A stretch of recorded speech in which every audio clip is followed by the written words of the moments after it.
Hello friends, this is Jimmy Singh, broker owner of Supermax Realty 647-961-2639, or you can reach me via my website www.supermaxrealty.ca. So friends, our Toronto Real Estate Board stats are out for the month of August, and home sales hit record high in GTA Greater Toronto Area. And what was happening is typically real estate season is from March to August when sales are at their highest. And what I found is most people were waiting till last week of June, July, or August when they start looking for properties. And all the 6 months sales are compressed in the short 2 or 3 months.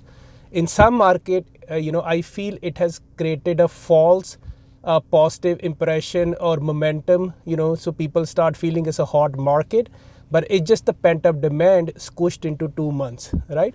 And we are not out of the woods yet, because if I study the, employment stats and everything, so recently I was going through employment stats via Stats Canada.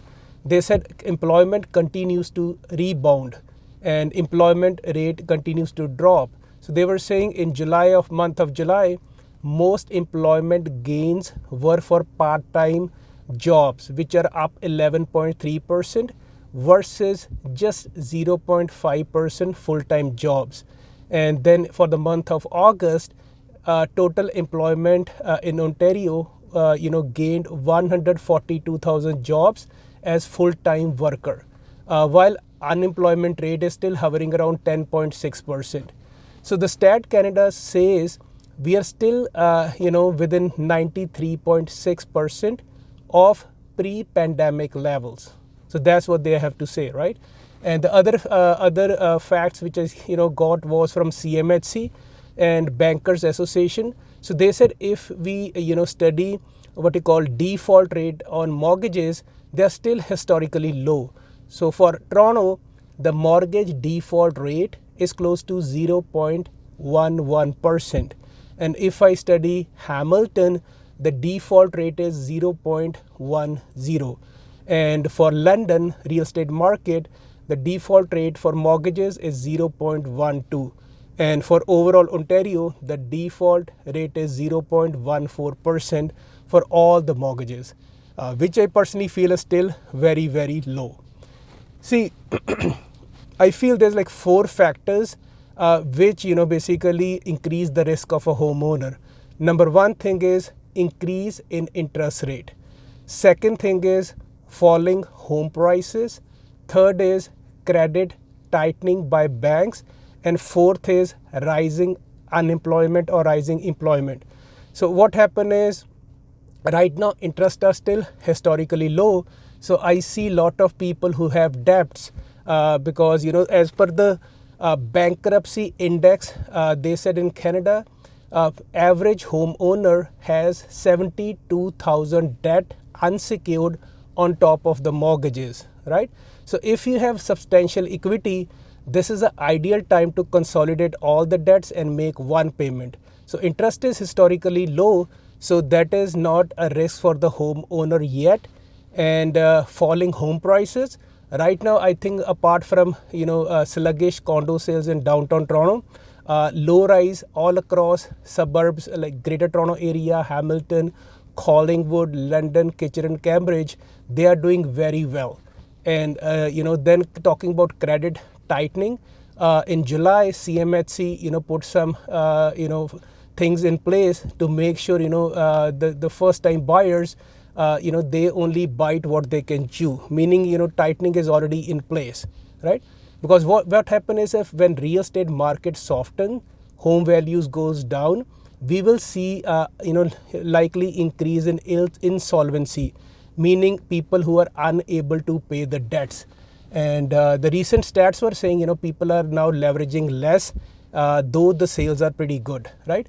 Now talking about the sales number, as far as G.T.A, the sales were up 40.3% as compared to August of 2019. And the total number of sales were 10,775 sales, which are actually 40% more if we see August of 2019, when the sales were 7682.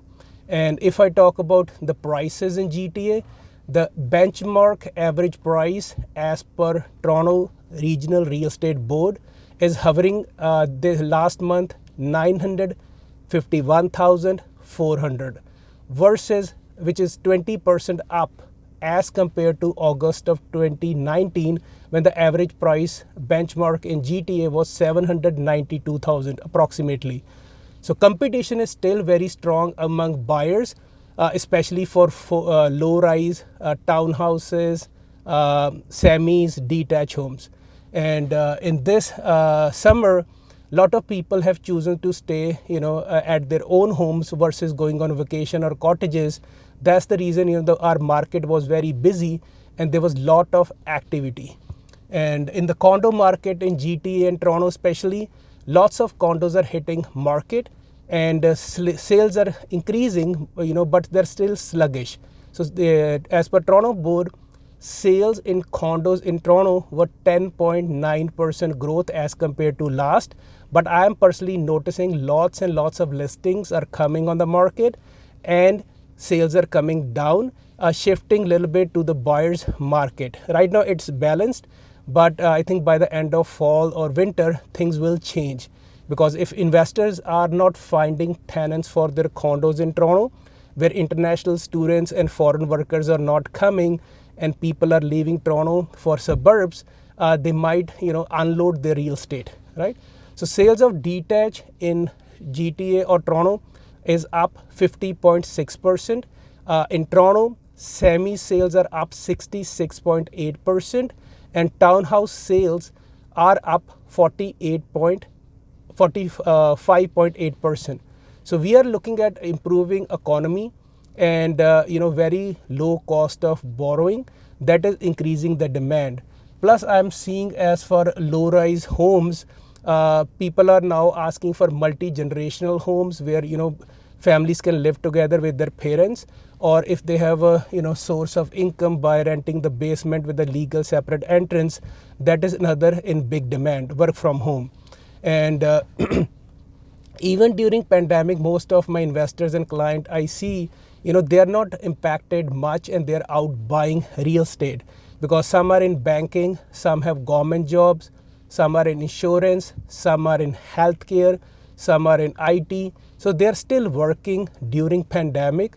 There is no layoffs for them, and they just shifted working from home.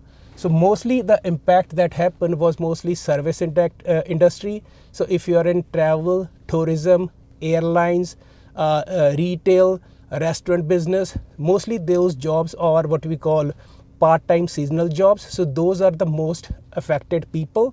And obviously if they can't afford to rent a condo in Toronto, they will move to secondary markets or suburbs like Hamilton, and then they can go as far as Kitchener-Waterloo, London, or Windsor, depending, right? So families are now, reprioritizing what is important to them. But as I said, this is a historically opportunity for people who have high debts to refinance, to put all high unsecured loans in one mortgage. And at the same time, if you're an investor, your job is secure and you're sitting in a lot of equity, it is creating a lot of tremendous opportunity for you to buy in some core markets. And then at the end of the day, guys, all I have to say is we are not out of woods yet. And I know there's all rosy picture on the media and stuff like that. But if you study history, let's talk about Calgary and Edmonton, where condo prices are down 17.30 and 30.71% from their peak, right? But nobody see this coming because economy can shift suddenly, right? There's nothing we can do about that, right? All we have to do is just plan our move smartly. So if you are an investor or if you're a buyer looking to invest anywhere in Greater Toronto area or Golden Horseshoe, give our team Supermax a call. You can reach me directly at 647-961-2639. Or if you're a homeowner looking to cash out the profit of your property and want a free unbiased home evaluation, give our team a call. Again, 647 9612639, or you can request evaluation at my website www.supermaxrealty.ca. Thanks for watching. Have a wonderful day.